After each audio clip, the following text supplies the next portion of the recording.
Hello besties, welcome or welcome back to my channel. My name is Tori if you're new. We are setting up my December bullet journal spread. We're catching up a little bit on the bullet journal and then we're going to go through my December TBR. So grab a coffee, tea, water, snack. Let's bullet journal and talk about some books.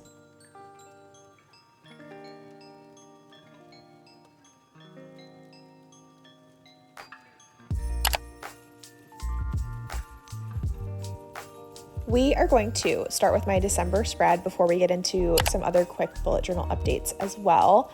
Just a reminder, I have a code for Archer and Olive where you can get 10% off any purchase, even if there is already a sale going on. It's Tori Pages 10. It's on screen. It's linked down below if you're shopping for your 2025 bullet journal, if you're shopping for a loved one for the holiday season. Save your coins, get 10% off.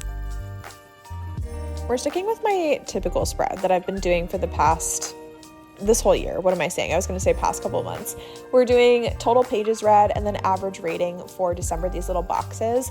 I have found it extremely mentally helpful to focus on total pages read in a month as opposed to total books read in a month, because previously what would happen is I would prioritize multiple shorter books over reading one longer book. And as someone who is primarily a romantasy reader, I find that the romantasy books I've been leaning towards are much longer, and so then I would get stressed that I wasn't going to be able to read enough books in a month, and that is not what I'm trying to do. So focusing on total pages read in a month, I think has been really monumentally helpful for me. I am sticking with my little calendar. That is where I track essentially how many days it's taking me to read a book, except for me, it's just more fun to see if I'm reading multiple books at a time, if in a given month I want to read one book at a time. Like, I don't know, I just like to see it visually. I find it very helpful. So that is what that calendar spread is. I'm going to fill that out as we go through December and write the books down on those little dots below the calendar and then like highlight the days that I was reading each book. For December, I have a much smaller little box for my TBR because I'm not super focused on my TBR. We have some books on our physical TBR that we're trying to get through, but that's pretty much it. And then the rest of the month is very open. It's very no pressure. It's very whatever I feel like picking up in the moment is what I'm going to read.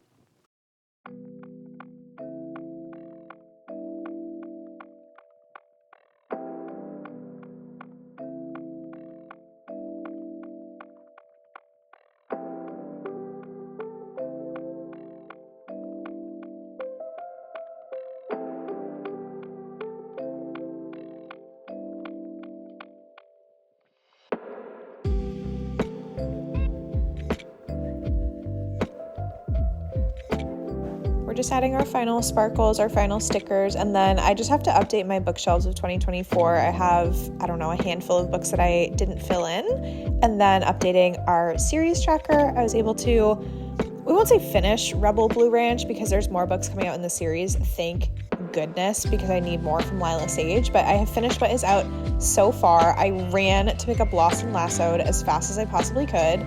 And then updating the Fire and Metal series because I read Metal Slinger, and then we finished the Chestnut Spring series, so just filling in that one as well.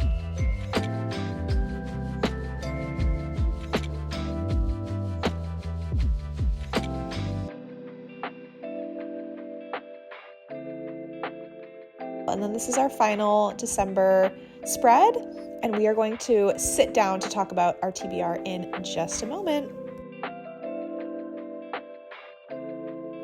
Hello besties. Okay, you would have seen a little bit from the TBR that we put in our bullet journal for December. I wanted to talk through what's left of my physical TBR because we are killing that challenge. If you're new to my channel, hi, hello. We are doing reading my entire physical TBR before the end of the year because I've had books sitting on my physical TBR for literal years. I have to read them all or I unhaul them. We're doing great with that. I have some books that I picked up recently that I'm really excited for. And then we'll talk about, I'm gonna be like fairly open with my reading in December because I just want it to be a fun, silly, goofy reading month.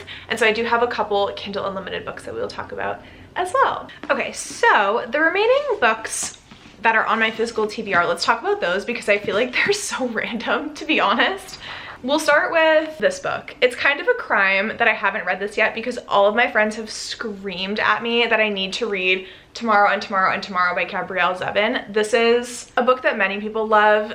I've heard that it's emotional. It will probably make you cry. It has to do with two friends that also are like video game developers. They have a legendary collaboration that will launch them into stardom. It spans 30 years and it examines the multifarious nature of identity, disability, failure, and redemptive possibilities in play, and above all, our need to connect, to love, and to be loved.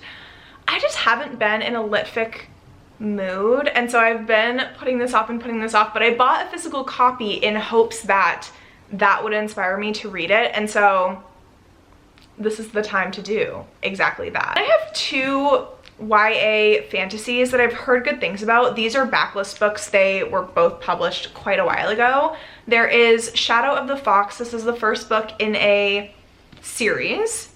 We have a fox shapeshifter who is sworn to hide a mysterious scroll, and we have a secret assassin under orders to kill to obtain said scroll. I tend to like, I think this is Asian inspired, and I tend to thoroughly enjoy books like this, so it sounded like it was right up my alley. 1,000 years ago, the great Kami dragon was summoned to grant a single terrible wish, and the empire of Iwagoto was thrown into an age of darkness and chaos. Now, for whoever holds the scroll of 1,000 prayers, a new wish will be granted. A new age is about to dawn. I have the audiobook for this, so I think this will be a kind of casual listen to while I do other like cozy hobbies, and we'll see how it goes. The other YA fantasy is Forest of Souls by Lori M. Lee. This one I'm a little nervous about. I was at Half Price Books and I saw this and it was on my radar beforehand. It reminds me of like a Bonesmith or a Ghostsmith because there is death magic in here, and that's always very intriguing to me. I love a death magic. Saoirse has been training to be the queen's next royal spy, but her plans are derailed when shamans attack and kill her best friend. Saoirse somehow restores her best friend back to life. She's unveiled as the first soul guide in living memory, and she is summoned to the domain of the Spider King. For centuries, he has used his influence over the Deadwood, an ancient forest possessed by souls, to enforce peace between the kingdoms. Now, with the trees growing wild and untamed, only a soul guide can restrain them. It's an interesting mix between like death magic and naturalistic magic. The thing that scares me is the rating for this on Goodreads because it is quite low. Hopefully it's a banger. If not, she'll be unhauled, and that's that. I have Spectacular by Stephanie Garber. I have been dying to get to this. Ever since I saw her announcement that she was coming out with like a Christmas special book of these characters that I love so much, the Caraval series got me back into reading in 2020. I have just been so excited for this. So in this one, we have our characters from the Caraval series, Donatella, Legend, Julian, and Scarlet. They're so freaking cute. I think I showed this already in another video, but like, it's adorable. And I haven't flipped through it yet because there are like illustrations and stuff in here. It's just, it's so cute. It's gonna be so quick as well. Like if you look at the text on the page, this is just gonna be, oh my gosh, a good time. Like, pardon me, what is happening here? I'm incredibly excited. And then a new release that is very highly anticipated. We have The Songbird and the Heart of Stone. One thing about Carissa Bradman is she's gonna give you a tongue twister, long ass title. I have been not so patiently waiting Misha's story. I've also heard that we venture into the underworld in this, and I was gagged because this is the technically third book, but it's the first of a new duet in the Crowns of Nyaxia series, which is going to be a series of duologies. I really enjoyed in the Crowns of Nyaxia series the vampire world that has been created. I think Carissa Bradman did such a good job creating just the most vampy atmosphere ever. And then when I heard that this book, we are in the underworld, literally couldn't breathe. Still can't breathe about it. Can't wait for it. So those are our physical books, and then let's talk about the books that I have on Kindle Unlimited that I can't wait to get to. So all of these, the physical books are like must reads. These Kindle books are kind of, if I get to them, amazing. I really need to get to the next book in the Beasts of the Briar series by Elizabeth Helen. So I have Forged by Malice up next. It's the third book. I need everyone to kiss and make out in this series.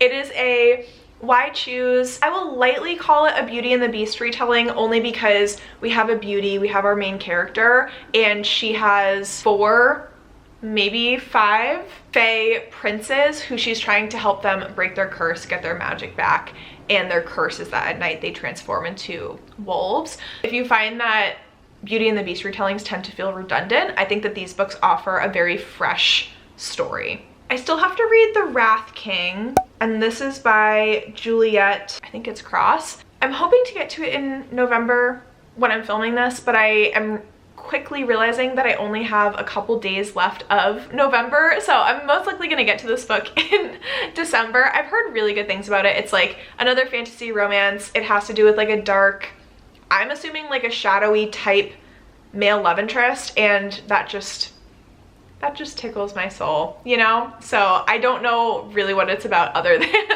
that. If you look at the cover, that's really all I needed to look at to say I'm interested. The last one that I'm so excited for, this is a finale book for the Shadows of the Tenebrous Court series by Claire Sager. We have A Promise of Lies coming out. If you haven't read A Kiss of Iron yet, it is so much fun.